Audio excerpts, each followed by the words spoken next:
এক সময়ের সংস্কৃতির শহর হিসেবে খ্যাত খোয়াই এই সময়ে ক্ষমতাসীন দলের দুই গোষ্ঠীর লড়াইয়ে পরিস্থিতি উত্তপ্ত হয়ে উঠেছে।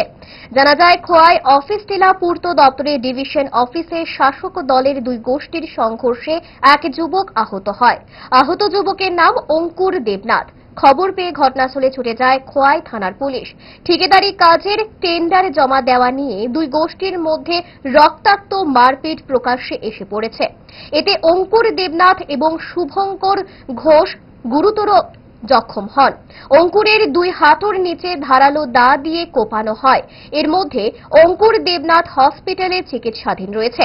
ঘটনাকে কেন্দ্র করে খোয়াই শহরে উত্তেজনা বিরাজ করছে।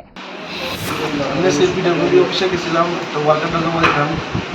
তো এখানে রঞ্জন দাসের নেতৃত্বে টিপু শ্রীকান্ত শুক্রবার টিপু সামগ্রী কিষানদের উপরে শান্তনুদের মায়েরা মিলে আমাদের বাধা দিয়েছে। তো ওরা বাধা অতিক্রম করে যাওয়ার ফলে এরা রঞ্জন দাসের নেতৃত্বে এরা আমাদের রড দাও দিয়ে পা দিতে মানে ভালোবাসা বদলায়নি আর বদলায়নি তারা। 5 দশক ধরে গ্যাস, অম্বল ও পেটের সমস্যার একমাত্র সমাধান গ্যাস নল।